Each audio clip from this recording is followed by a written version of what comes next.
Water, the liquid that oceans are made of. And it fills endless depths. Only few will venture out into the endless open ocean of this vast underwater world. Most of the ocean inhabitants live in the city, as it were, like human societies. Very close together, with friendly neighbors and nasty co-tenants. While dangerous robbers lurk around at the edge of town.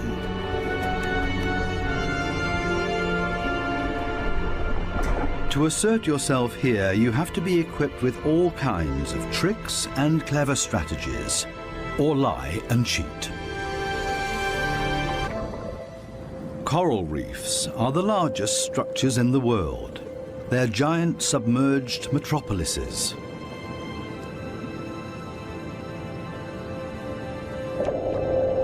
Millions of different inhabitants live in these cities. A universe with coral palaces and soaring towers.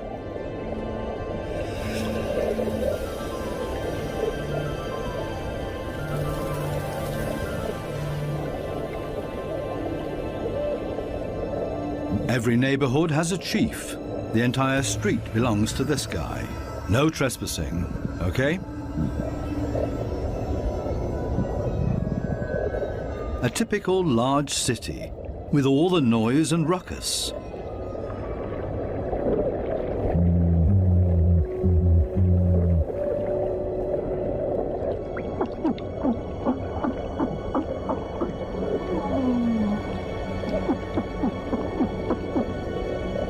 Even this little porcupine fish bleats around. It creates this sound with its swim bladder.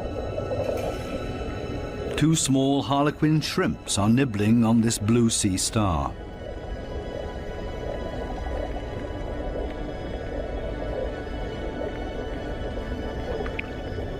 If someone else shows up, he will catch hell.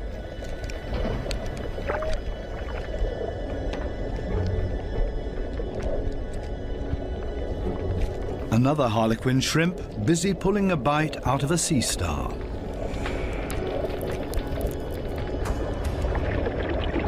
Moray eels in disagreement.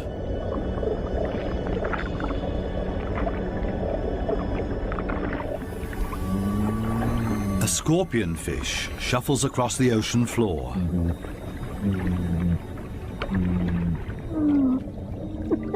Everything and everybody makes a lot of noise. A boxer crab threatens everybody that comes by, holding two poisonous anemones in its claws. At least the anemone reef looks peaceful. Or does it? The clownfishes are having a huge thing.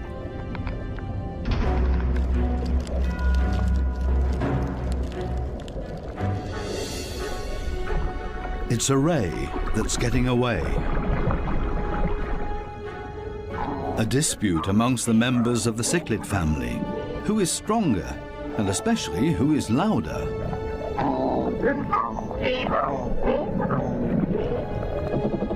Two Walkman fish are noisily trying to woo a female.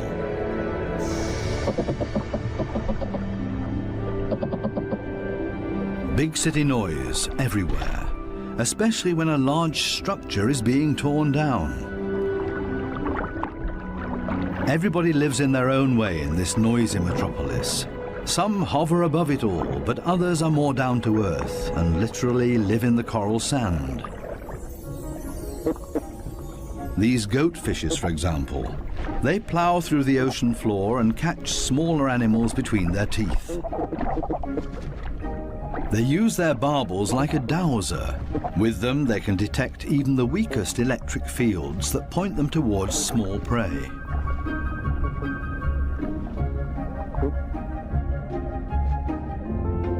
These gobies also dredge through the sand and feed on what they find in there.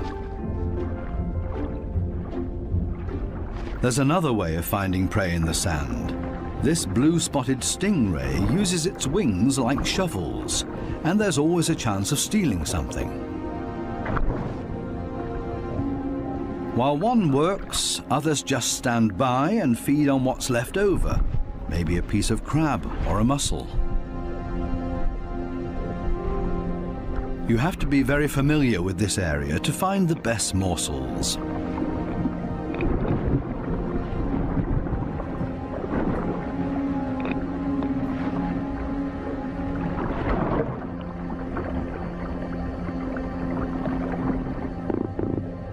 This triggerfish uses a strong stream of water.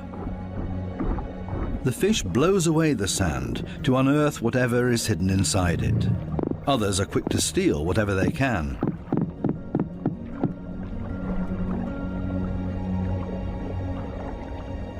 The triggerfish is a commanding fish, and most reef inhabitants are easily intimidated by him, except for these strange visitors that don't seem to show fear. In any case, it's best to cover them up with sand.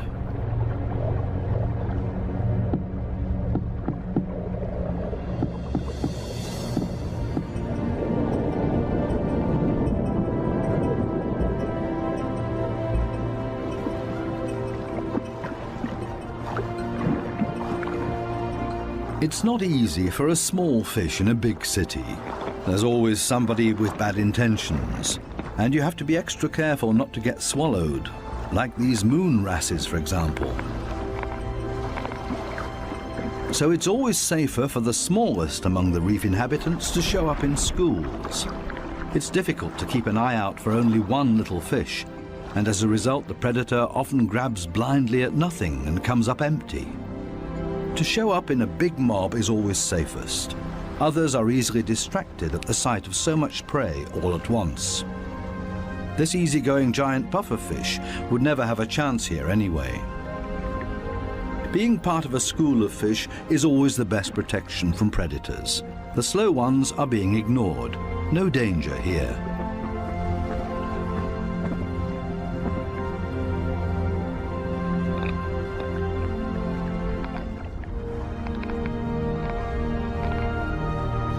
The school distributes the danger. If there are 1,000 fishes, any of them can be the target, and 999 are going to be just fine.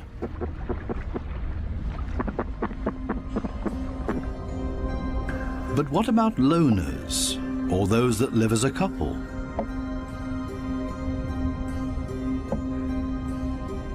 Seahorses, for example, camouflage themselves to look like the coral branches they're holding on to.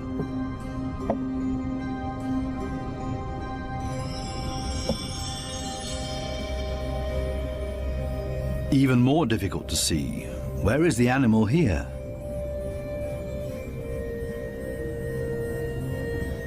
Only the eye betrays this trumpet fish's camouflage.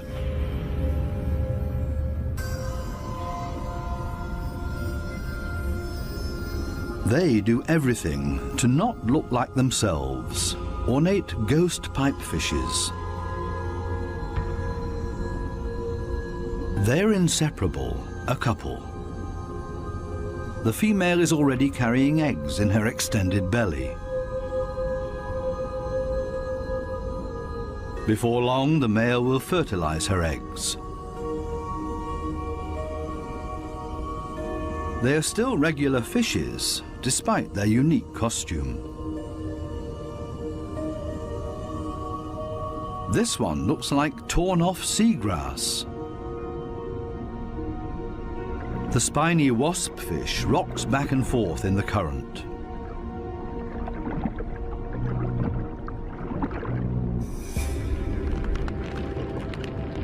Not a monster, but ingenious camouflage.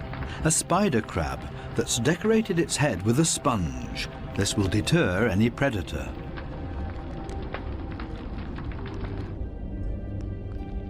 Another great camouflage, a barrel decorated with rocks. Only the movement of the gills betrays this stonefish.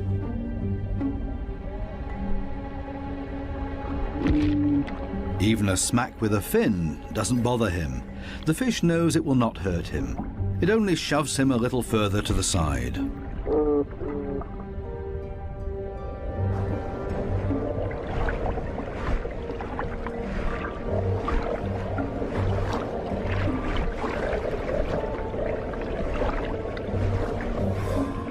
Similarly tough are its cousins, the scorpion fishes. They lie there as if dead, especially when others around them freak out. And even when moray eels fight with lionfishes for food.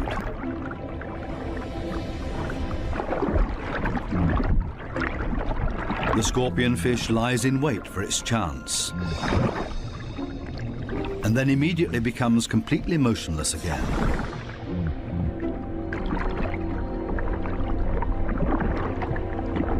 The only difference is that it raises its dorsal fins with the poisonous barbs inside, is completely still but now also armed. This large anglerfish virtually blends into the background tangle of algae and leaves. Right now, the anglerfish is on high alert. It ejects a large cloud in order to throw off predators. It's not the time to feed or catch anything.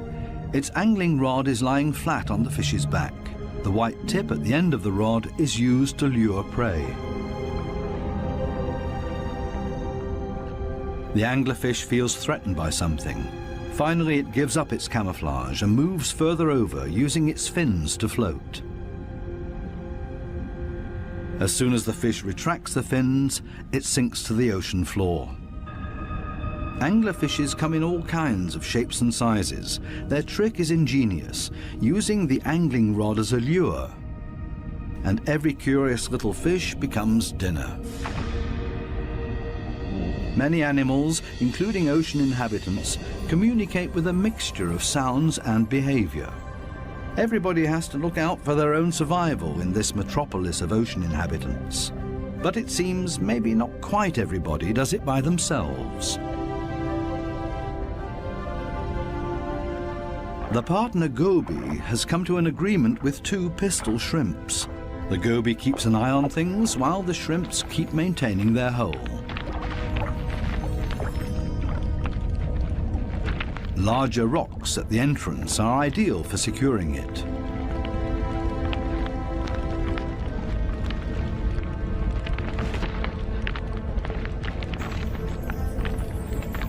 They're an experienced team. The shrimps keep in constant contact with the goby and even massage the fish's belly. The goby will get nervous without these gestures from the shrimps. The pistol shrimps need a cool and collected bouncer at their entrance.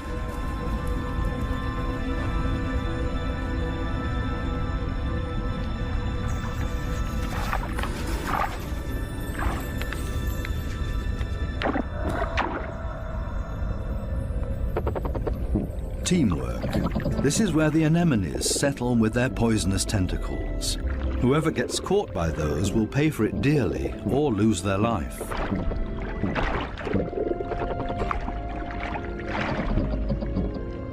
No wonder that there is virtually no one who likes to settle here. The little clownfishes are the only ones that know how to deal with these tentacles. They cover themselves with the slime of the anemone's tentacles and are protected from the poison. The clowns are safe in here, and in return will protect their anemone as well as they can. This seems like a sensible deal. But on occasion, the anemone will pull the tentacles inside its column-shaped body, which means the clownfish's home is gone. When this happens, they panic and look for another anemone that they can hide in for the time being. Unfortunately, this one is already occupied, and the next one as well, and this means having to fight its current owner. There's much to lose for the clowns. Without the anemone, they can't procreate. The clownfishes attach their eggs to the bottom of the column-shaped foot of their anemone, hidden behind the poisonous tentacles.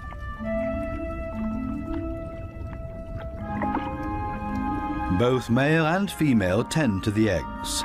They fan fresh water on them. The eyes of the babies are already clearly visible. The clowns are very protective of their eggs.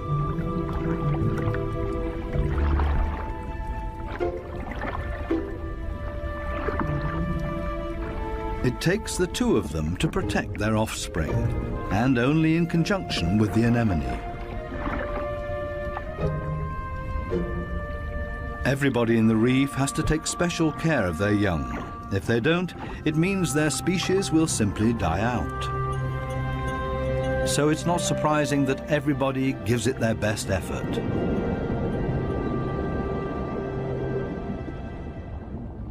This triggerfish has hidden its offspring in a small hollow in the sandy ocean floor, and this means having to constantly protect this open egg site. On occasion, they blow and fan the eggs, but mostly they keep an eye out for predators. This means grave danger. One of the sea urchins is wandering straight towards the nest. The eggs have to be protected at all cost, but how? The triggerfish seems to consider the alternatives.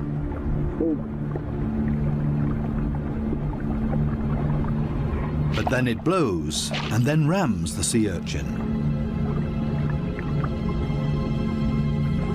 Again and again until it breaks, the sea urchin's guts spill out into the open. A few more hits for good measure. The danger has been averted. Everything else is easy.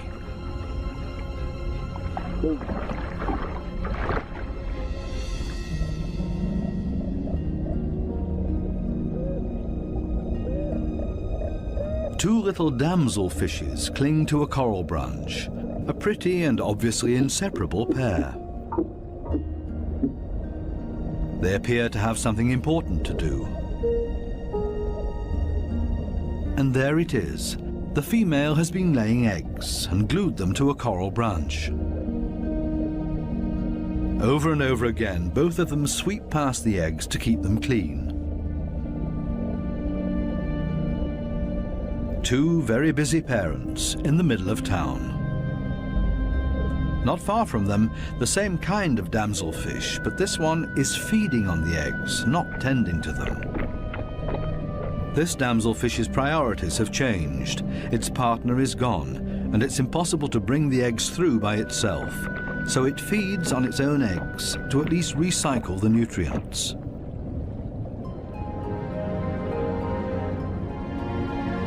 There are many different strategies to give one's offspring a good start. Some are surprisingly easy.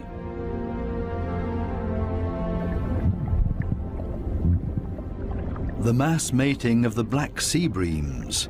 The males are so generous with their sperm that often a cloud of it will engulf the entire wedding party.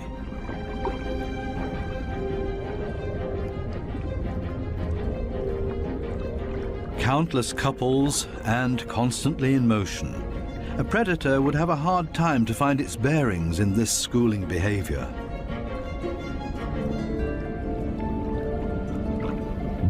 The fish's instincts cause them to mass mate in order to ensure the survival of their species.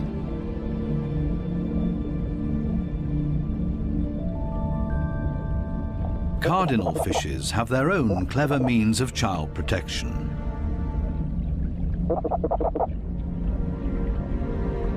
It's not time yet. The couple are still flirting and courting with each other, going around and around.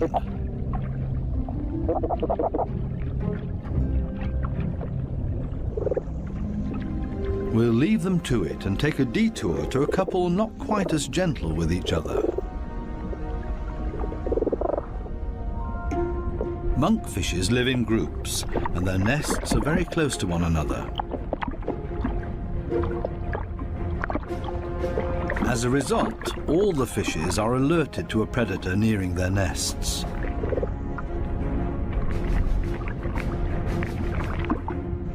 Hermit crabs love to feast on the eggs of the monkfishes, so the protective parents are all getting nervous.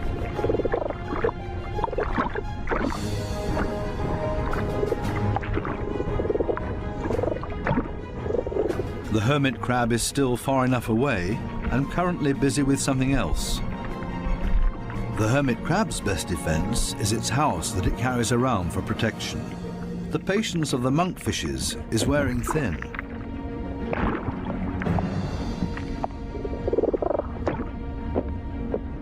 Now everyone attacks in order to bowl the crab away from their nests.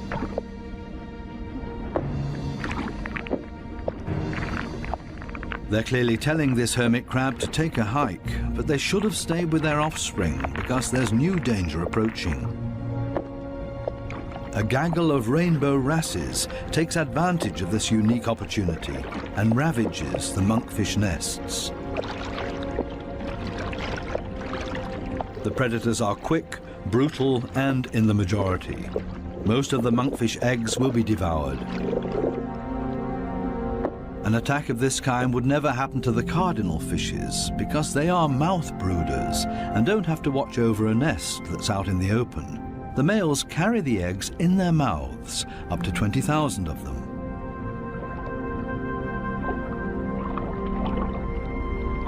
A mobile nursery. They're safe here in their father's mouth, unless, of course, he gets eaten.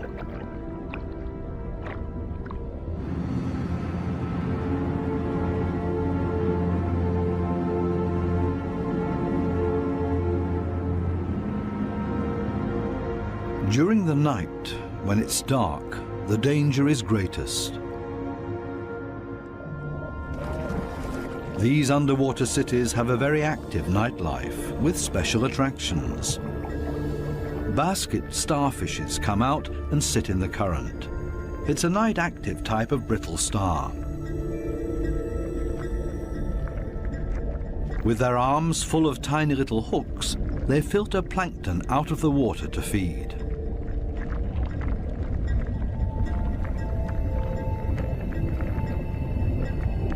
A very elegant feather star. It's on the move to find a better spot to filter plankton.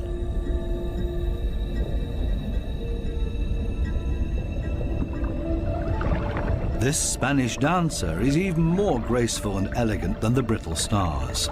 It's a type of nudibranch.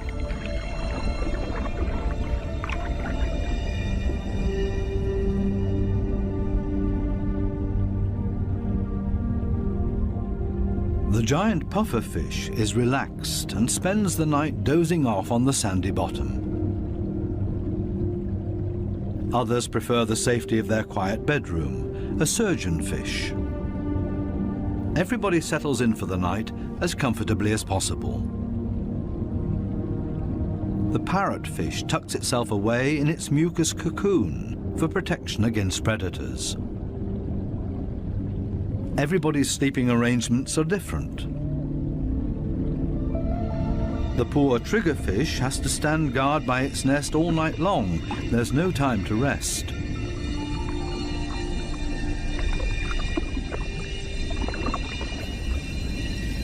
Some of the predators are quite soft-footed. A cone snail has spotted a small fish.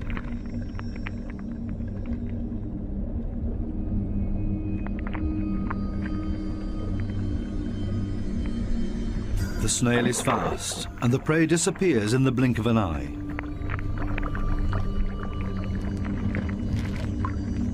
The night is still young, and still full of danger and terror. These lionfishes pose danger to the cardinal fishes.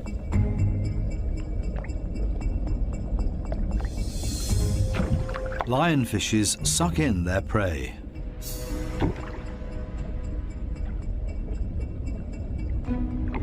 Even if they choke on it.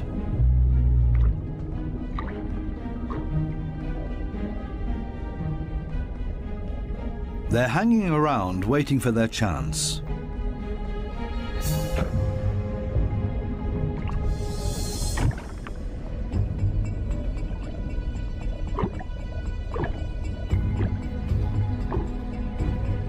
This poor cardinal is sideways in the lionfish's mouth, eggs and all.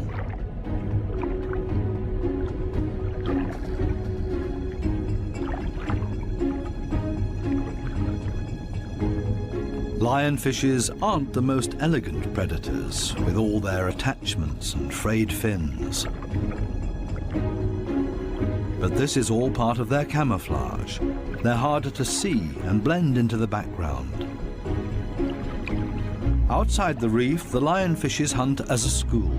They drive their prey towards one another with their fanned-out fins.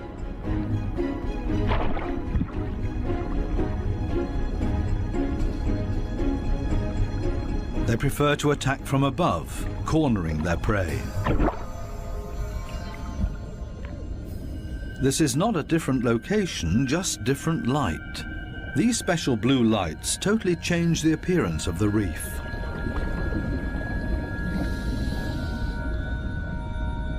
Now we can see that the coral polyps are bright red, and they clearly stand out from their environment.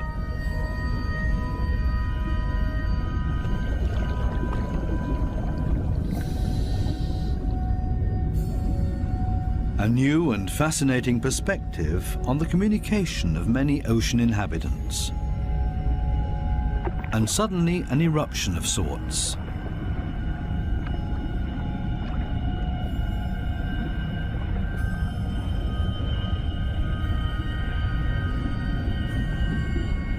It looks like smoke, but in reality it's a type of reproduction. A carpet anemone is ejecting its sperm.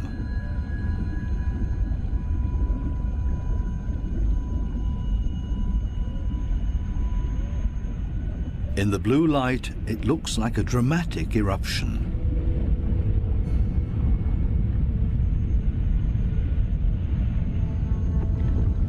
A hermit crab as a magic lantern.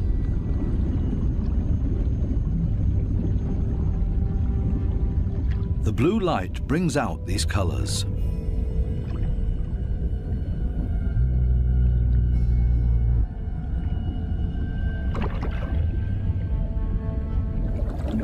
An entire group of lionfishes on a food foray.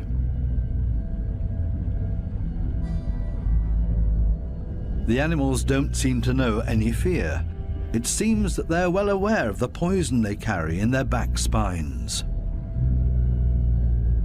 They even use the light of our dive torches to their advantage.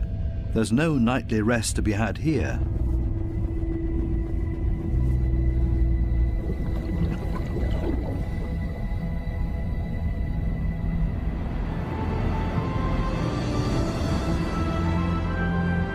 With the first daylight, new life comes into the reef city.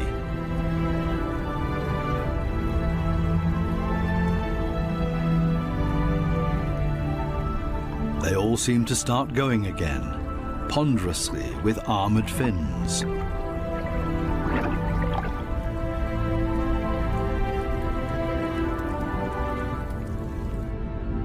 As pedestrians, and as light and quiet as possible.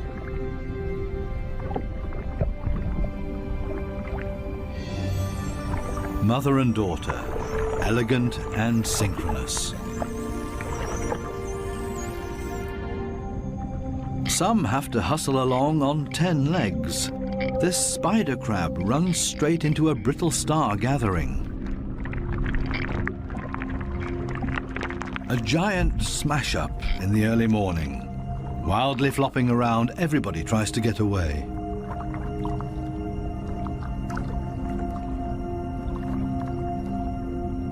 As in every city, there are also shopping opportunities here.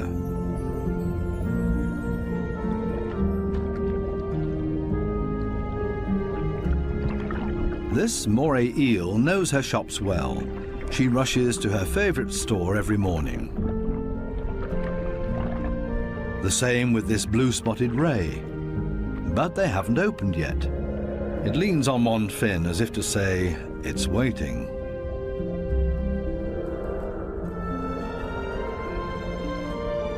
Similar problems in a branch further up. These sweet lips are also waiting to be tended to. Here they come, a little late this morning. The small cleaner wrasses are starting to open their shop and are hungry. They're ready to rid their customers of parasites.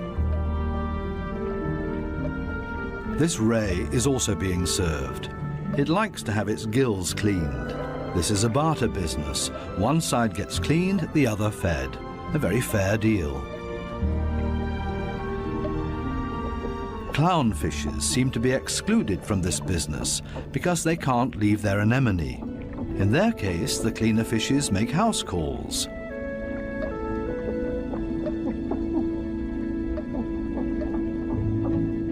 This snake eel is also otherwise engaged, and the cleaner shrimps are also making house calls for him.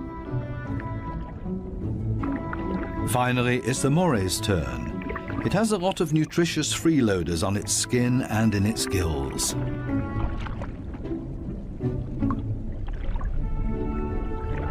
All of a sudden, the cleaners leave. Why?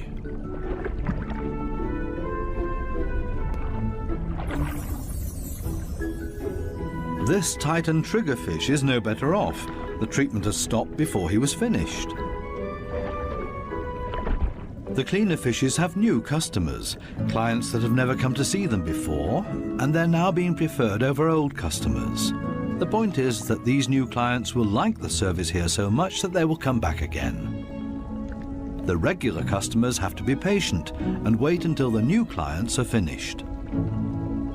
Cleaner fishes operate solely according to economic rules. This guy has also come for the first time and quite enjoys their service.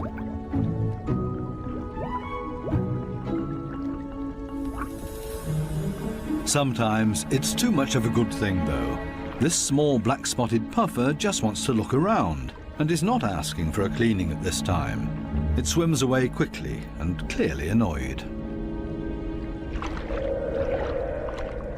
It's time to go back to the regular customers before they get impatient and leave for good.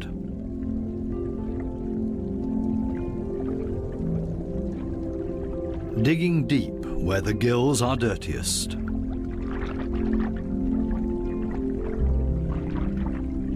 One last time through the mouth, and it's as good as new, and the teeth squeaky clean. Now this male moray can start looking for a suitable female.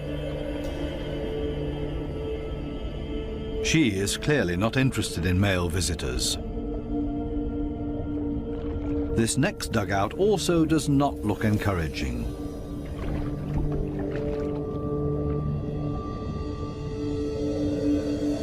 These two have already found each other.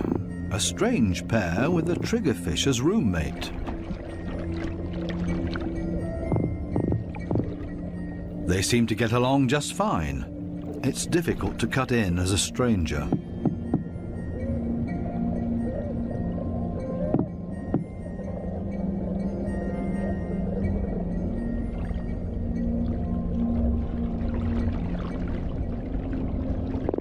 It would also be well advised to stay away from this giant triggerfish.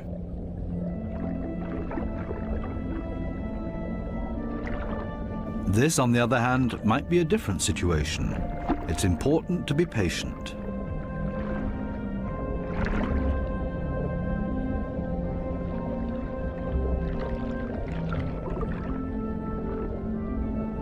This female moray does not seem to be too reluctant. She's showing her teeth, which is not a sign of aggression, quite the opposite. She finally agrees to a date.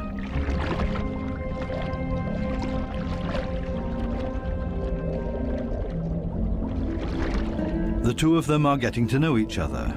Moray eels are very gentle with their mates.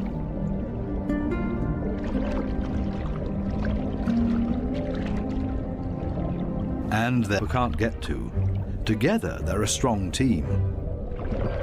A grouper that's trying to convince this moray to hunt with him. The grouper signals this to the moray by rocking back and forth and shaking for all it's worth. All for nothing. This moray doesn't understand and stays in its cave.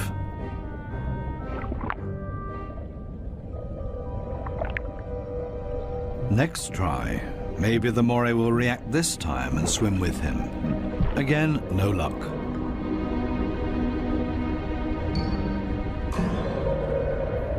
Finally, this moray seems to understand the grouper and is hungry. The grouper tilts its head and the moray accepts his invitation. Together they swim through the reef. The moray prefers to swim between the dark alleyways, and the grouper decides it's safer to stay on the main streets around the reef. This is not the right place. The grouper expected to find scared prey here. The moray takes a break and waits. It's not going to happen this way. Again, another invitation to go. They continue through the reef to another coral head. Also nothing for them here either.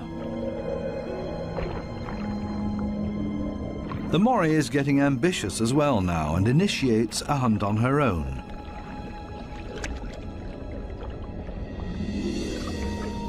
She might be better at finding hunting spots. They're successful in this next coral head, and then everything happens very quickly. The fishes are panicked, and both hunters are able to profit from that.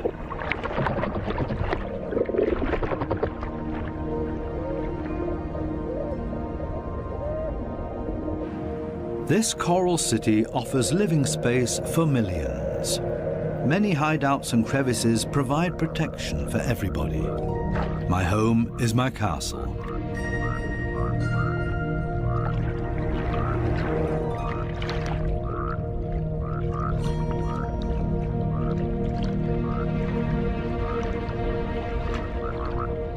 While some escape between sharp corals, others curl up in a ball.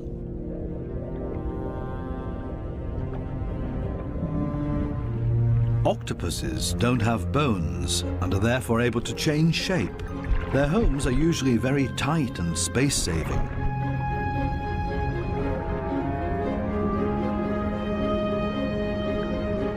They like to live a bit further apart from their neighbors because they're not necessarily always friends with one another.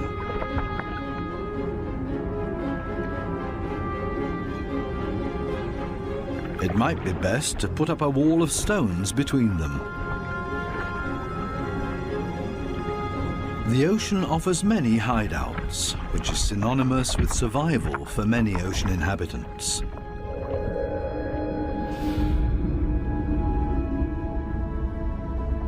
There can also be hideouts that nature never intended to be there. Such as this giant wreck, 240 feet deep.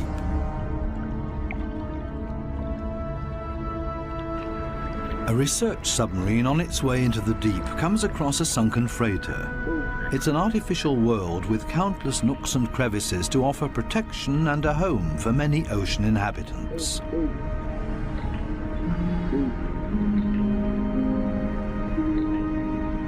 The wreck has long been overgrown with all kinds of sea life.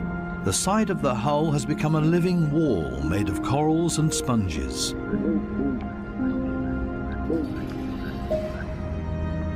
Sunfishes, with their odd form of movement, patrol this area.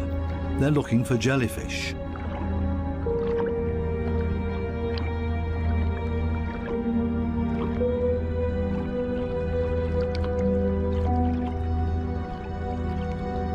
In steerage, where the current is strongest, filter feeders have found a new home, such as these sea fan corals. They feed on the tiny plankton particles.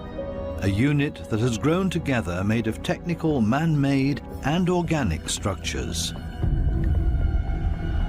Even the steel anchor has grown a second skin, made of living beings. It offers these delicate creatures a solid structure to grow on.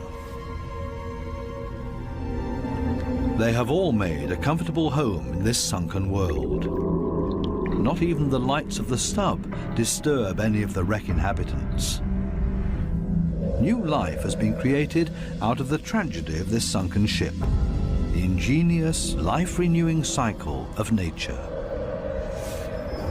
The morays are sharing a home. They seem to be exceptionally friendly towards one another, even with this conger eel as their neighbor.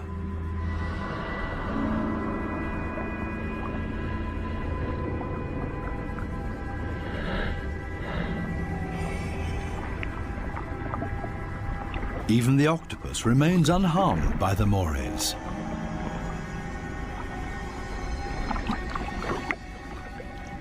A unique environment made of steel that offers many different opportunities for ocean inhabitants to use it.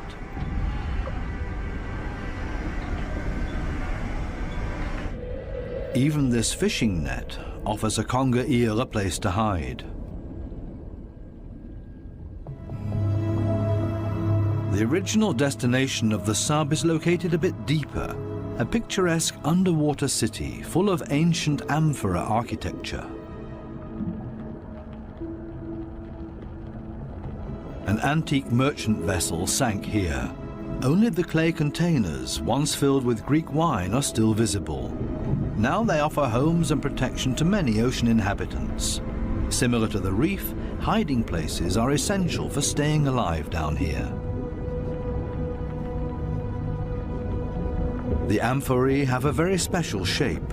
They taper towards the bottom, so they could be stored sitting upright in a layer of sand in the hull of the ship. The amphorae and their precious contents were safe during transport. Spiny lobsters welcome these types of caves.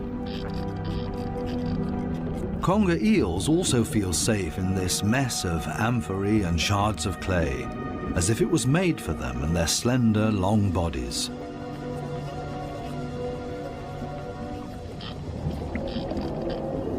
The city of amphorae on the ocean floor provides countless opportunities to observe, disappear, and be unseen.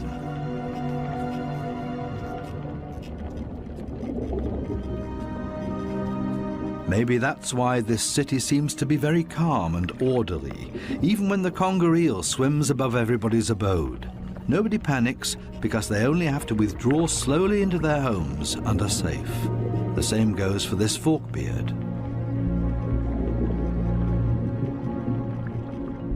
The conger eel's only chance to make prey down here is to hide himself and ambush somebody. The sunfishes also don't have much luck feeding here, for the same reasons as the conger eel. On the other side of the globe, the Spencer Gulf in southern Australia. Every year, hundreds of giant cuttlefishes meet up to mate. The rocky seabed offers great holes and caves to hide the eggs.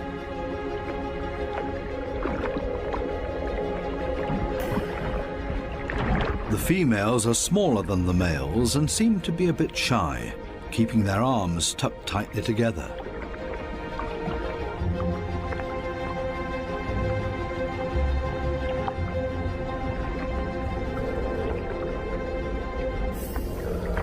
The males, on the other hand, present every bit of themselves openly to impress the females, but also other males that are potential rivals. When the going gets tough, it's always a good idea to hide behind the safety of a cloud of ink.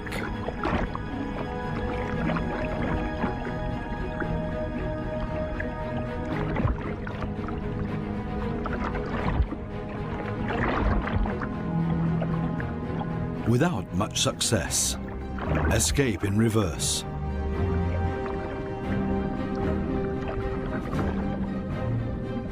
Only the strongest of them have a chance with the females.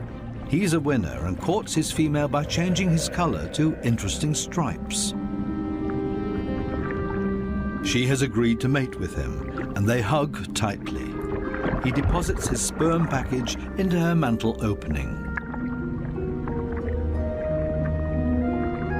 Immediately afterwards, she withdraws into one of the caves on the ocean floor in order to avoid courtship from other males. A clear signal. The male is protecting his female from other rivals.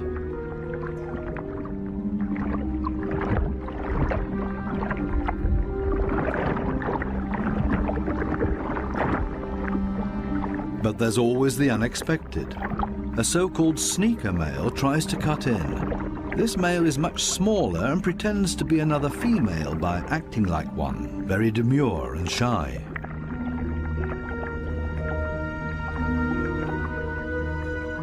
All seems to be fine in the den. He's busy chasing away other rivals from this new supposed female. Especially now that there are 2 females under his protection. It can't hurt.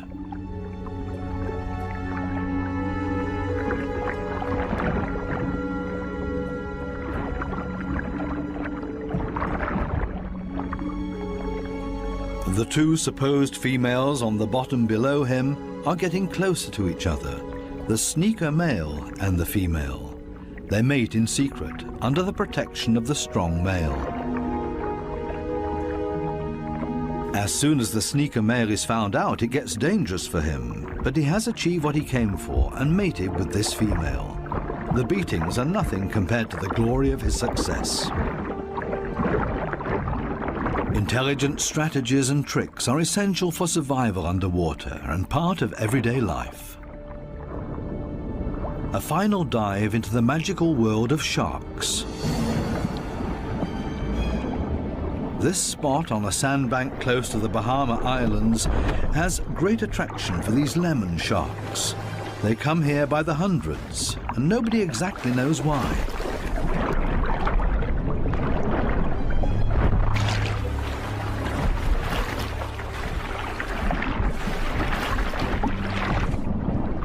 This sandy plateau in the middle of the open ocean is easy for scientists to get to.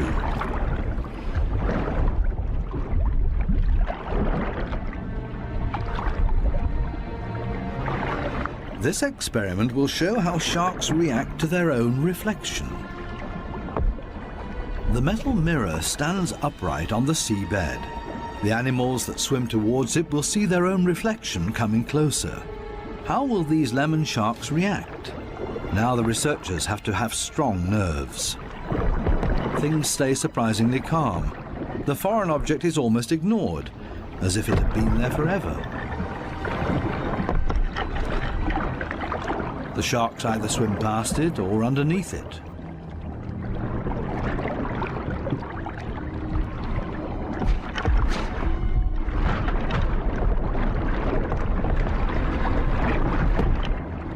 The scientists expected a bit more, and soon the sharks lose all interest in the mirror.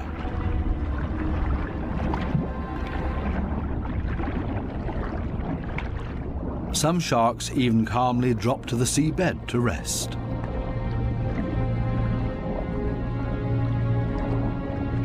The only ones alarmed by this behavior are the remoras that like to keep moving.